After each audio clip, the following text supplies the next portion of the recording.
સીતારામની જય શ્રી કૃષ્ણ બધાને સ્વાગત છે તમારું મારી ચેનલમાં। તો આજે આપણે કોઈ રસોઈનો વિડીયો લઈને નથી આવ્યા। આજે હું એકદમ નવો જ વિડીયો લઈને આવી છું જે તમારા માટે ખાસ ઉપયોગી છે। તો આજે આપણે લોખંડનો તવો છે એને કઈ રીતે સાફ કરો એ આજે હું તમને જણાવીશ।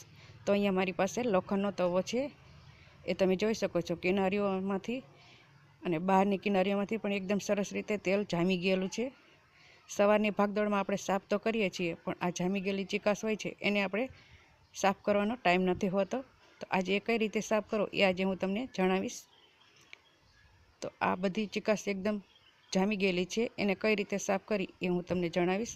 અને સાફ કર્યા બાદ પણ હું તમને બતાવું કે એકદમ સરસ રીતે કેવો સાફ થઈ જાય છે। તો આમાં હું પરોઠા, થેપલા, મરચાં તવળા હોય તો બધું આ લોખંડના તવામાં જ બનાવું છું। અને આ રીતે સાઈડમાં તેલ જામી જતું હોય છે અને દેખાવામાં પણ સારો નથી લાગતો હોતો। તો સાફ કર્યા બાદ તમે જુઓ એકદમ સરસ રીતે ચોખ્ખો થઈ ગયો છે। તો આ તવાને કઈ રીતે સાફ કરવો એ હું તમને આજે જણાવીશ। તો ચાલો વિડીયોની અંત સુધી જરૂરથી જોજો। તો સૌપ્રથમ આપણે ગેસને ચાલુ કરી લઈશું અને તવાને આપણે ગરમ થવા માટે રાખી દેવાનો છે। તો તવાને આપણે ગરમ થવા માટે રાખી દીધો છે। તો તવાને આપણે 8 થી 10 મિનિટ સુધી એકદમ સારી રીતે ગરમ થવા દેવાનો છે। એમાંથી એકદમ સારી રીતે ધુમાડા નીકળે ત્યાં સુધી આપણે એને ગરમ થવા દઈશું। તો 8 થી 10 મિનિટ માટે આપણે એને એકદમ સારી રીતે ગરમ થવા દઈશું। તો 4 થી 5 મિનિટ જેટલો સમય થઈ ગયો છે ને તમે જોઈ શકો છો હલકા હલકા ધુમાડા નીકળવા લાગ્યા છે અને જે સાઈડમાં તેલ લાગેલું હોય છે બળેલું એ પણ ધીમે ધીમે સોફ્ટ થવા લાગ્યું છે। એ ખૂબ જ ગરમ થશે એટલે એની જાતે જ સોફ્ટ થવા લાગશે અને આપણે જ્યારે સાફ કરીશું ત્યારે એકદમ ઝડપથી એ નીકળી જતો હોય છે। તો આ રીતે આપણે તવાને એકદમ સારી રીતે ગરમ થવા દેવાનો છે અને કિનારીઓને આ રીતે આપણે લોખંડના તવાને ફેરવશું એટલે કિનારીઓ પણ આપણી એકદમ સરસ રીતે ગરમ થઈ જશે। તો આ રીતે ફેરવીને આપણે તવાને એકદમ સારી રીતે ગરમ કરી લઈશું। તો 8 થી 10 મિનિટ બાદ તમે જોઈ શકો તવામાંથી એકદમ સરસ રીતે ધુમાડા નીકળવા લાગ્યા છે। તો હવે તવાને આપણે નીચે ઉતારી લઈશું અને ગેસને બંધ કરી લઈશું અને અહીંયા આપણે તાવીથાની મદદથી જે લાગેલો કચરો હોય એ બધું આપણે દૂર કરી લઈશું। આ રીતે ગરમ થવાથી કચરો એકદમ ઝડપથી નીકળી જતું હોય છે। તો આ રીતે તમે તાવીથો અથવા કોઈ સરીની મદદથી જે ધારવાળી વસ્તુ હોય એનેથી આ રીતે તમે સાફ કરી શકો છો। તવો ગરમ હોવાથી એકદમ ધ્યાન રાખીને સાફ કરો, દાજી ન જવાય એ વાતનું ખાસ ધ્યાન રાખવું। તો આ રીતે આપણે તાવીથાની મદદથી હું બધું જ કચરો દૂર કરી લઈશ। આ રીતે ગરમ હોય એટલે કચરો એકદમ ઝડપથી નીકળી જતો હોય છે અને જો લોઢી ઠંડી થઈ જાય તો એને થોડીવાર માટે આપણે એને ફરીથી ગરમ કરી લેવાની, જેથી કરીને કચરું જે થોડું ઘણું રહી ગયું હોય એ પણ સરસ રીતે ગરમ થઈને સારી રીતે નીકળી જાય। તો તમે જોઈ શકો છો એકદમ સરસ રીતે આપણી લોખંડની તવી સાફ થવા લાગી છે। આ સાફ કરવાનો એકદમ સરળ ઉપાય છે, ફક્ત 3 જ વસ્તુમાંથી આ તવી આપણે સાફ કરવાની છે। હવે બહારની બાજુ પણ લાગેલું તેલ છે જામી ગયેલું એ પણ તમે જોઈ શકો છો એકદમ સરસ રીતે નીકળી જાય છે। તો આ રીતે બંને બાજુથી આપણે ઘસીને એકદમ સરસ રીતે સાફ કરી લઈશું।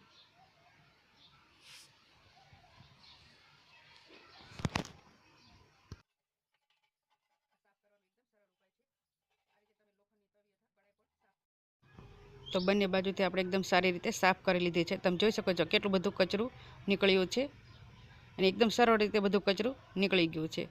તો હવે આને આપણે ફરીથી ગેસ ઉપર ગરમ થવા માટે રાખી દઈશું। તો અહીંયા ફરીથી મેં ગેસ ચાલુ કરીને આને ગરમ થવા માટે રાખી દીધો છે। એમાં આપણે મોટા 3 ચમચા જેટલો આપણે વિનેગર એડ કરીશું અને એમાં આપણે ડિટર્જન્ટ પાવડર એડ કરીશું। અહીંયા કોઈ પણ તમે લઈ શકો છો। તો અહીંયા મેં 1 ચમચી ડિટર્જન્ટ પાવડર લીધો છે અને અડધી ચમચી જેટલા આપણે સોડા એડ કરીશું અને એકદમ સરસ રીતે આપણે ગરમ થવા દઈશું, જેથી કરીને કડાઈ આપણી જે થોડું ઘણું ચીકાશ હોય એ બધું એકદમ સરસ રીતે નીકળી જાય। તો એકદમ સરસ રીતે ગરમ થઈ ગયું છે પાણી।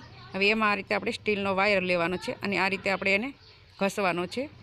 જો આ રીતે ગરમ લાગે તો તમે સરીની મદદથી પણ ઘસી શકો છો।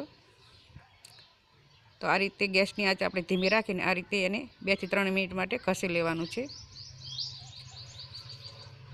અહીંયા તમે વિનેગર ન હોય તો તમે લીંબુના રસનો ઉપયોગ પણ કરી શકો છો। તો આ રીતે આપણે એને 2 થી 3 મિનિટ માટે ઘસી લઈશું, જેથી કરીને તવો આપણો એકદમ ક્લીન થઈ જાય।